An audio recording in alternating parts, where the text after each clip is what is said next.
Hey everyone, what I've got here is the base model M5 MacBook Pro. I've got it in space black, or kind of looks like a charcoal grey. It's quite nice actually. And I bought this a month after it was released. So at this point, I've been using this for 3 or 4 months. So in this video, I would like to talk about my experience of using it. Let's dive in.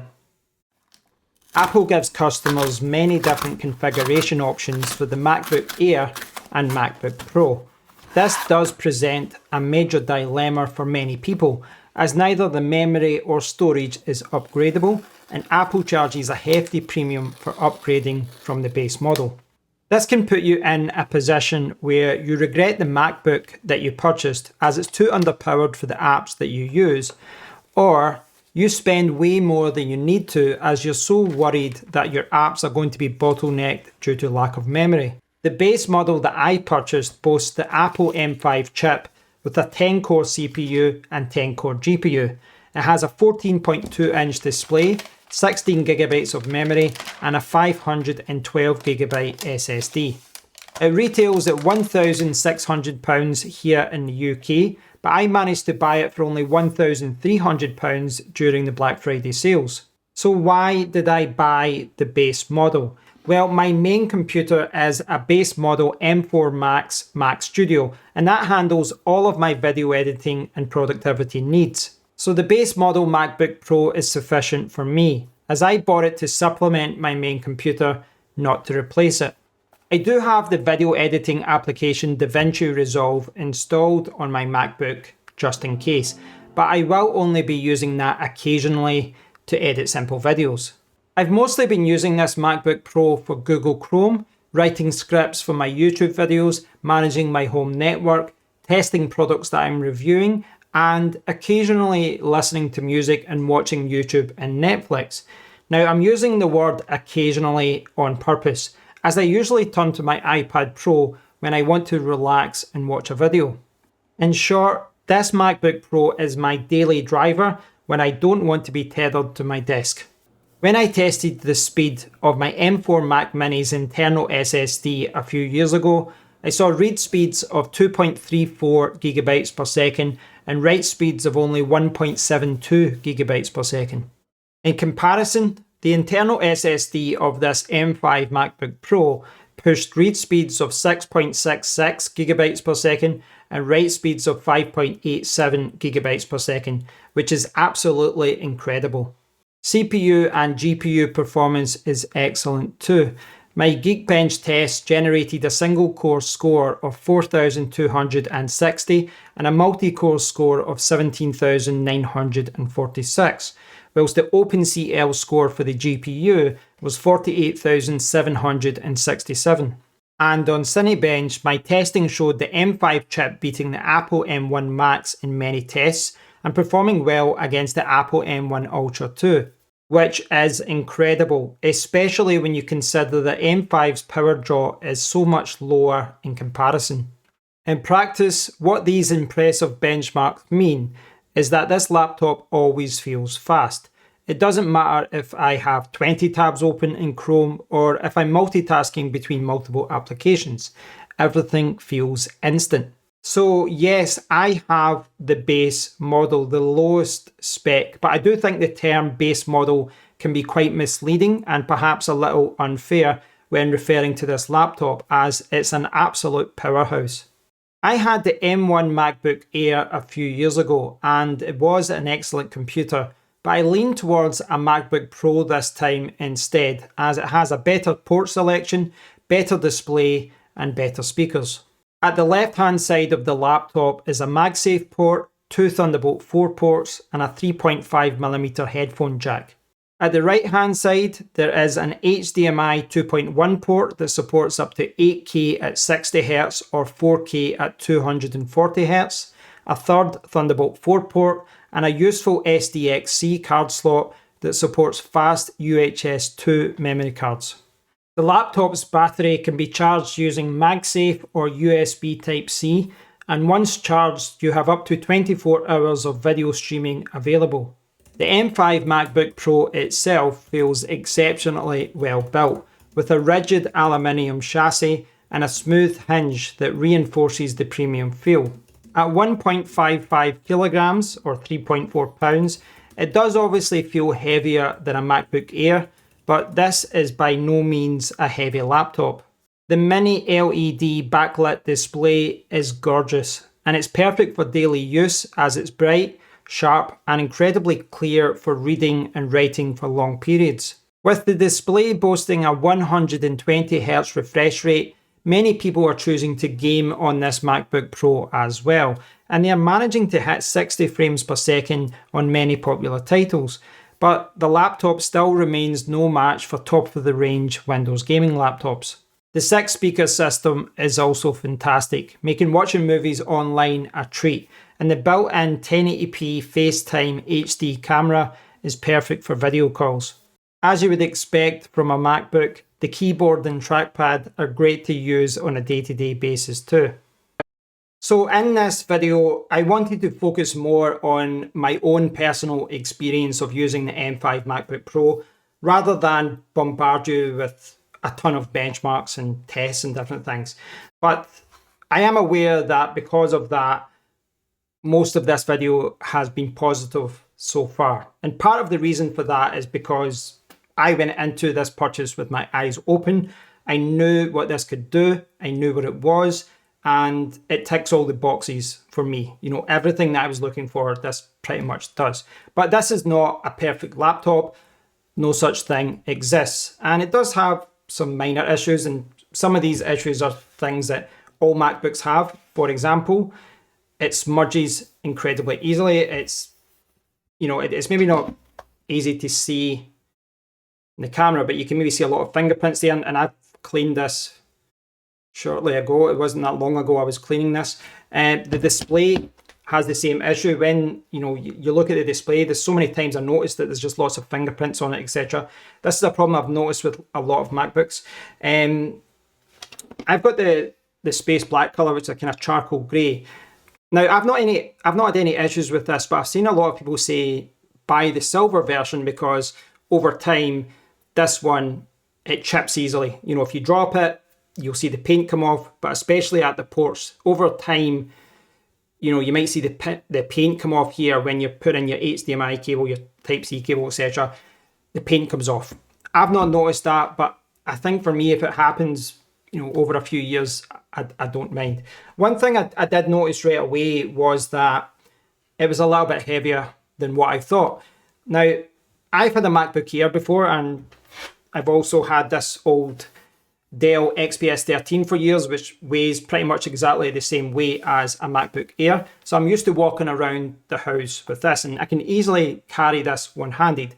Now, I can carry this one-handed, but it's a little bit bigger, and it's like 350 grams heavier or something. So I did notice the weight.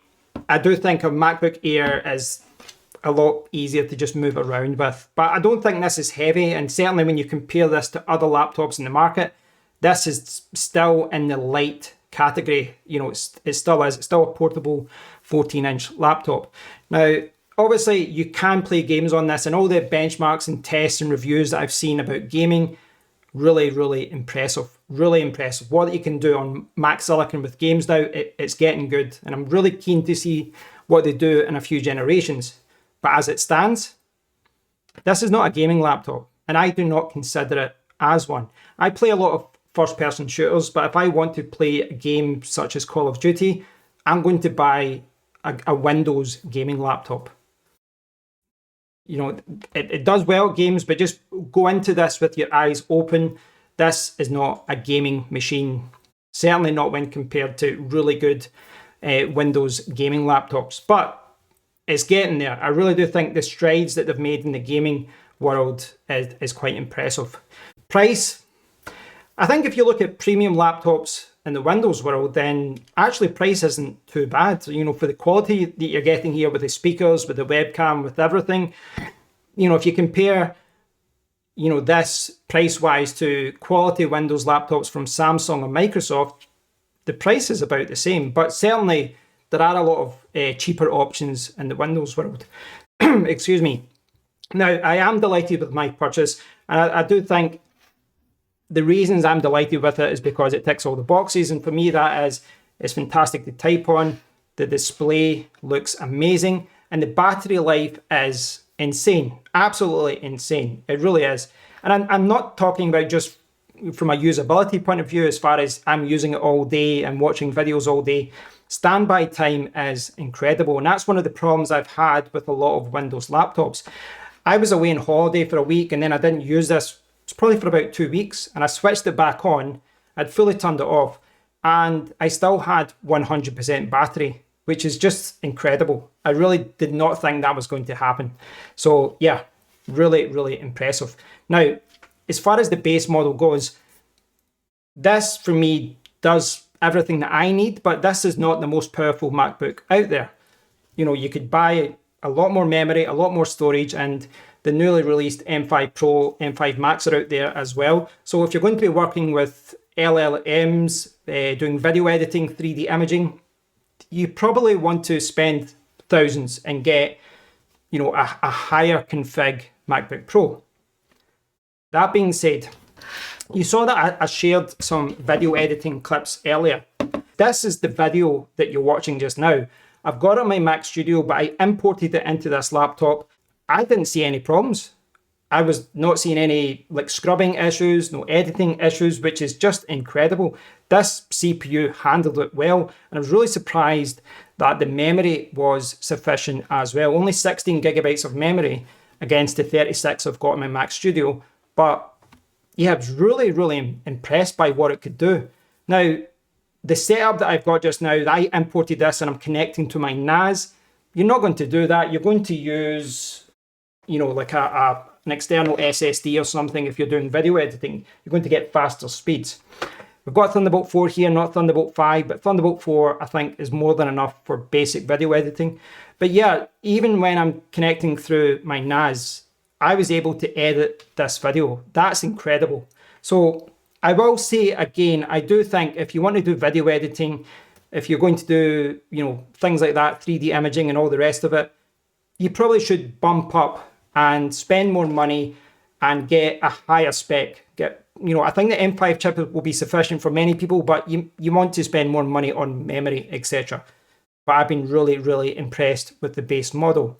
And I honestly think when it comes to the base model, I think a lot of people are needlessly upgrading their MacBook Pro for resources that they hardly ever take advantage of. They're spending thousands and thousands to get the latest MacBook Pro, and they don't always take advantage of that. And that's the problem with Apple MacBooks in general. The base model is where the value is. Once you start adding storage and memory, all of a sudden, you know, that £1,500 laptop becomes £3,000, £4,000, etc. Now, I plan to record, edit, and publish this video a few months ago. I never got round to it, and it's good timing, obviously, that I'm publishing this a week after Apple announced the new Apple Neo, new Apple M5 MacBook Air, and the new MacBook Pro with the M5 Pro, M5 Max chips, etc. Which weirdly has put the one that I've got here in a unique position. I saw this online, that the laptop that I've got here is officially the shortest lived Apple Silicon Mag config ever. 139 days on sale, not even 5 months old. Now, what they're referring to there is the fact that when I bought this, the storage was 512 gigabytes of storage. But they've changed it. They've bumped the price up from £1,599. So they've moved it up from £1,600 to £1,700. But when they did that, what they've done is increase the storage to 1 terabyte. So now it comes with 1 terabyte in storage. So they've actually given you more, because they used to charge an extra 200 to go from 512 to 1 terabyte. But I'm happy with the one that I've got, but it's quite interesting that the one that I've got is the shortest lived config that has ever been there for an Apple MacBook Pro, or any MacBook by the sounds of it. So yeah, overall, very, very happy with it, really impressed with it. It's, you know, this is not going to be my gaming machine, but I am going to start playing some games on it just to try it out, etc. I really just bought this for productivity, and for a productivity laptop, maybe there's an argument now that I should buy a MacBook Air. And I've got no doubt that if I had bought an M4 MacBook Air or the newly released M5 MacBook Air, I would have been just as happy. And I think the reason to go for this one is that you get those premium features. You know, this is the cheapest MacBook Pro of this generation, the cheapest one. So you get all those premium features, you get a little bit more performance than the Air from the CPU, GPU side. And you just get the premium features like speakers, and the display is nicer and things like that. And to me, it feels like it's worth it. I'm sure I would have been delighted with the Air. And I'm sure that many people that used to look at the Air are now going to start looking at the Neo, because that's going to fit the kind of Chromebook category that Windows has got. But yeah, there's always a discussion when you look at a MacBook, what configuration, which model, and that discussion has got even more complicated now with the Neo. I do think a lot of people are going to be happy with the Neo. It really is punching above its weight, and I know it's only got 8 gigabytes of memory, but it does look like a great solution. I think the sweet spot now for most people will be the MacBook Air. But I'm delighted with this. I'm absolutely delighted with this because I get all those pro features with the speakers and the display, with the memory card slot. All those little things to me are worth it, and certainly over time it's worth it. And it's just a fantastic laptop to use. Great display, great to type on. I know I was complaining about the weight, but this is not a heavy laptop. So thanks for watching, guys. I hope you've enjoyed my overview of my experience with the MacBook Pro. And it is worth noting that I've only scratched the surface with this. I know I was showing you the kind of video editing test, editing files directly on my NAS downstairs. And that's really, really impressive. The M5 is, you know, incredible, but I'm hardly using all those resources. I'm really using this in a limited way. But it's been a fantastic purchase, and this ultimately is a laptop that I can recommend. Thanks for watching, guys. I hope you've enjoyed this video. If you have, give it a thumbs up, give it a subscribe. As always, I'd love to hear from all of you, so please do leave a comment below. And until next time, take care.